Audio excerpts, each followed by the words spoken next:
千里之行，始于足下。A journey of 1,000 miles begins beneath the feet. We now gather in the Tao to travel the journey together. Welcome to Tao Talks with Derek Lin, where we take a deep dive into the Daodejing by Lao Zi. I would like to extend a warm welcome to everybody. Thank you for joining us. I want to invite you to center your thoughts and direct your attention to this moment, to the here and now, to be fully present and mindfully aware as we all gather together in this sacred Tao process. So the story is called the Dharma of Spiritual Release. And this is a story about Zen Buddhism. What is the relationship between Zen Buddhism and the Tao? Well, some of you already know that if you were to combine the ideas from Buddhism with the concepts from the Tao, what you get is a fusion that oftentimes is identified as Zen Buddhism. And it's important for me to also let everyone know that for the ancient Chinese, their concept was not that all the different schools of thought are in opposition with one another. Rather, the Eastern mode of thought was that you can take the best of all these different worlds. You can combine them in creative ways to create something stronger, better. And therefore, when they see Buddhism, when they see the Tao, it was natural for them to combine, to seek common ground, and to come up with something that is a fusion that's better than each individual component. Same thing with Confucian teachings. All these different schools, they reasoned, were schools of thought, of wisdom. Therefore, they have common ground. It is only much, much later on in the West, in the modern world, where the thinking is not inclusive, the thinking is not integration, but good versus evil. And therefore, for some people, somehow Confucian teachings becomes the evil, the dark half, and Tao, those are the good guys. So I'm here to tell everyone, if you were to encounter that, that's completely false. That's not the way it works. Now let's return to Zen Buddhism.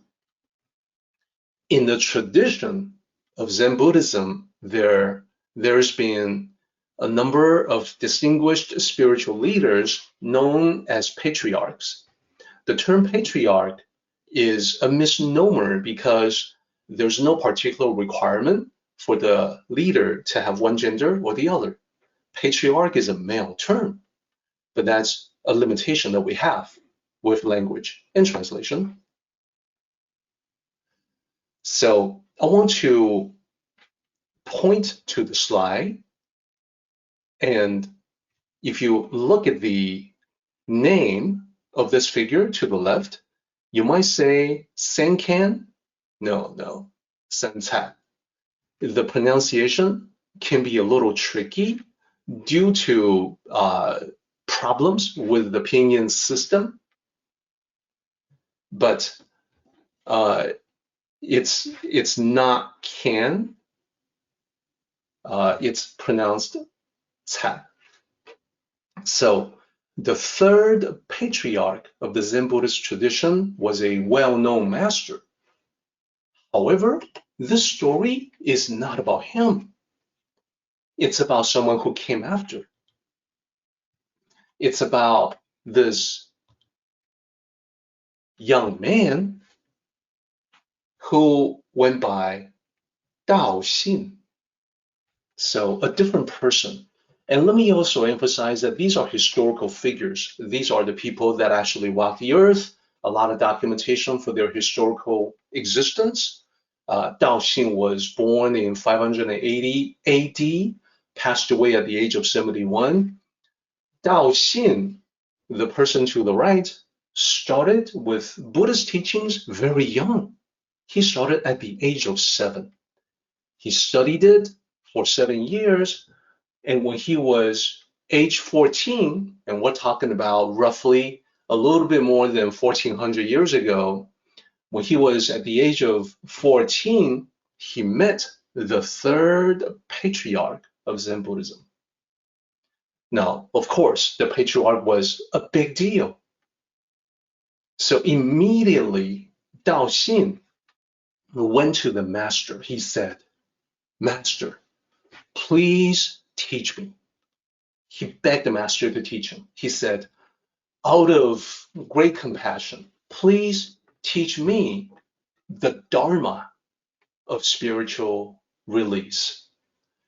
I want this Dharma for spiritual liberation so that I may be released." So the third patriarch looked at this young man, only 14. He asked this question. He said, "Is there someone who has tied you up with ropes?" And Daoxing was puzzled. What? Where is the master going with this line of question? This was unexpected. Hence, he was momentarily puzzled. He said, "Master, there's no one. There's no one who has tied me up with ropes." He's thinking, what does this have to do with anything? What does this have to do with my request for the master to teach me the Dharma of spiritual release? So then the third patriarch said, "Well, if there's no one tying you up, then why are you seeking to be released?"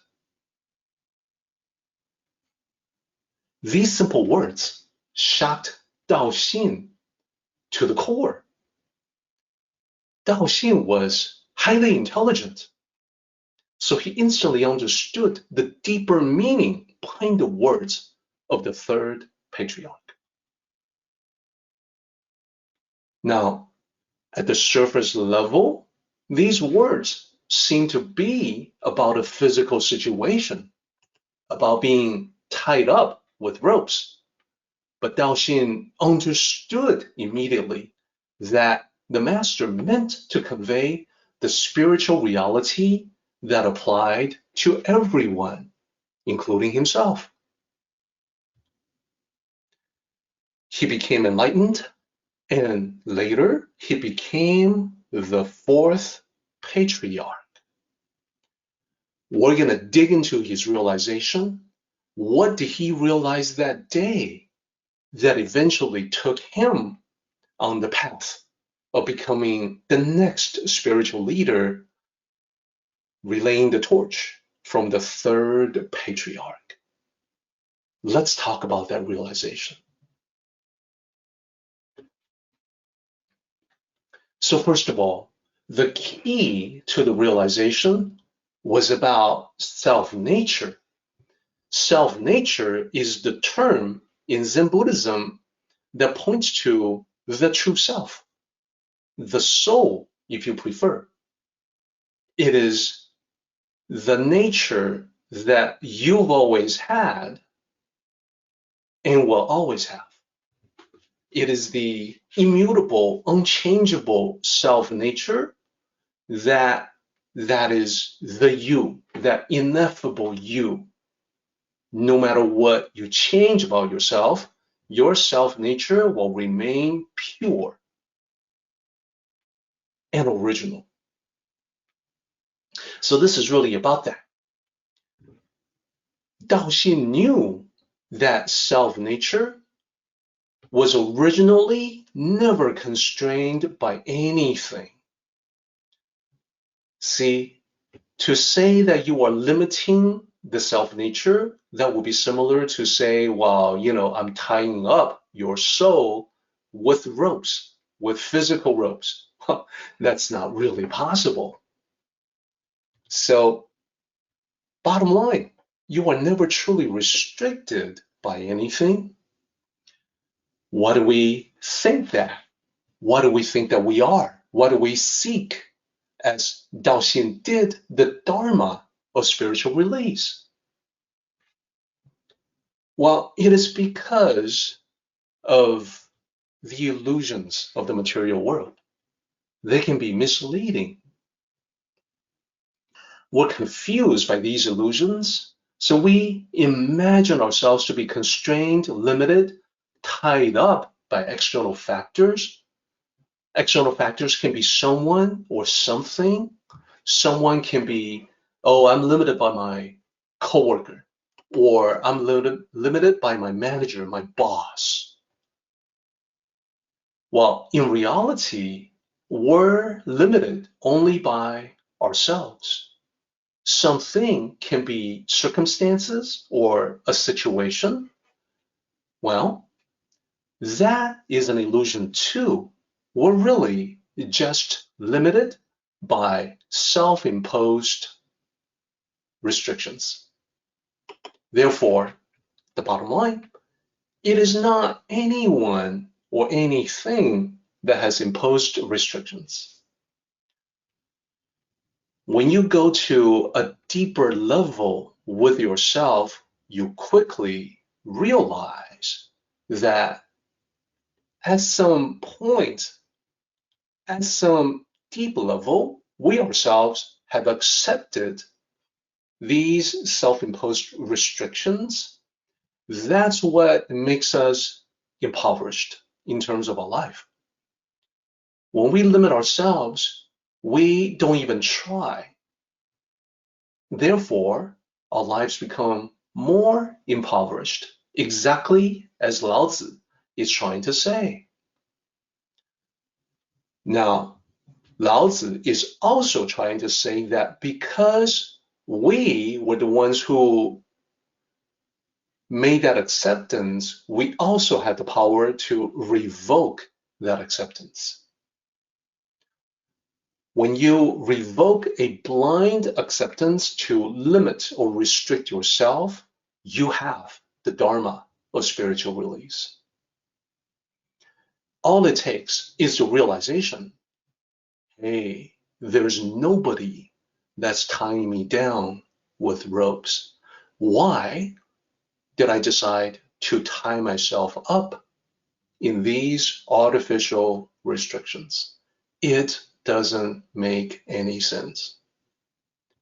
So in this part of the Daodejing, now I think you can see these lines and have a completely different feeling. When there are many restrictions in the world, the people become more impoverished. Turn that around. Think about this. When you impose many restrictions on yourself, your life becomes more impoverished. So Daoxin called it the Dharma of spiritual release. If you prefer, you can call it the Tao of spiritual release. Either way, it's liberation and freedom. So now we've gone a little bit past the halfway point in our meeting. I am going to leave the presentation on this slide. I'm going to park it right here while we all take a 5-minute break. I think this is a good slide with which to do some reflection and contemplation.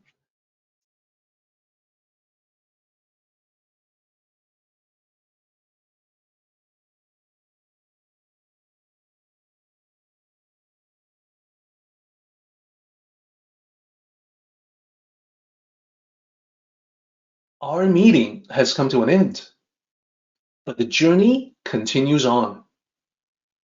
Let us all travel safely so we can meet again.